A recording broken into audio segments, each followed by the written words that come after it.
Welcome back to Blackthornprod. So this past week I've been off social media, no feverish YouTube browsing, endless Discord chatting and spying, or Twitter scrolling, and it's been doing me a lot of good. On Monday morning this week I woke up and I just sat down and relaxed, instead of impulsively checking out all my stats. And my day was full of game creation instead of browsing and stressing over messages and bursting that Twitter notification bubble. The world has slowed down around me. In other words, there's no one to compare myself to but myself. I'm running my own race. I don't know who is achieving what. I don't know who is making what.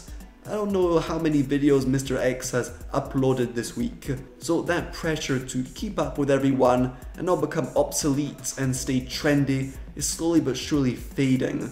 And it feels cool and relaxing. This has easily been my most productive week in a long time. I've made some awesome progress on the Dreadful Whispers, and I made a really fun video. And I did this not because I spent more hours in front of the computer, but because I'm a lot more focused and less distracted. I don't allow myself to go for that easy shoot of dopamine on social media. So when I face a problem, either I solve it, or I go off the computer and take a breath of fresh air. Now I know this can't continue forever. I want to interact with this awesome game dev community, and I will once my 30 days detox is complete. By then, I'm sure I'll have the discipline and the perspective to stay focused and spend no longer than 30 minutes per day on social media. It just feels good, and without those instant unhealthy treats, I'm rewarded with other more wholesome feelings, like the joy of finishing some cool levels for my game, making some art while listening to music, the satisfaction of knowing I was able to concentrate on a project for several hours. Social media is amazing, but like with almost anything, if abused, can have some unhealthy, even destructive side effects. I'm glad I stopped for now, and if you're facing issues with it, consider switching off as well, or seriously limiting your exposure to it. My days are spent making games, and for a time, that's exactly what I would do all day from the moment I wake up until I go to bed. That's obviously unhealthy. But this week I've just been trying to stay disciplined and go outside at least once every day to exercise or just stretch my legs and rest my eyes. Now I love Indie Game the Movie. In it we follow the lives of some incredible game developers who brought to life some masterpieces, Fez, Super Meat Boy and Braid. And almost every developer featured in the movie is burnt out and extremely stressed. They're pouring their hearts and souls into their work. They're giving up on their mental sanity and physical well-being to complete a great game. And for a time, that's what I aspires to be. Someone so passionate and obsessed with this art form, I would trade my well-being to make a masterpiece.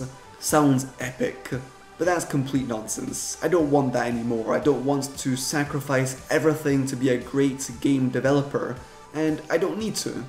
So it's about changing my mentality and my idea of success, and trying to remember that life isn't all about achieving and non-stop working, but also spending time with friends and family, and going on long trips, and just relaxing, doing nothing.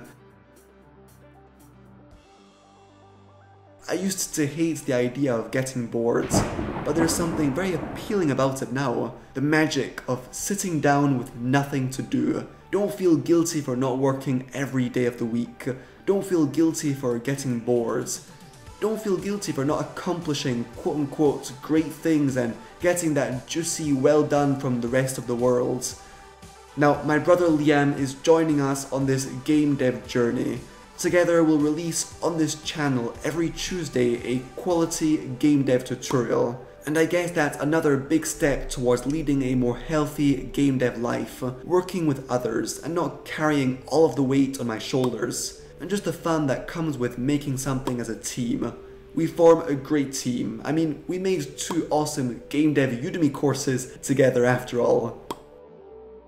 And that will mark the end of this small video. I'm finding it hard to talk about the Dreadful Whispers right now, because I don't want to spoil the game's contents. I want you to discover things with fresh eyes when it comes out, so revealing everything I made this week would slightly ruin that mystery and experience. It's the challenge of running a devlog. On one hand, I want the audience to know what I've been doing and get them excited about this world, but on the other, I don't want to spoil so much, especially since this game is pretty short and relatively linear. I believe certain games are better for devlogs than others. I'll try and think more of that for the next time. But that's fine, the Dreadful Whispers will release soon anyway.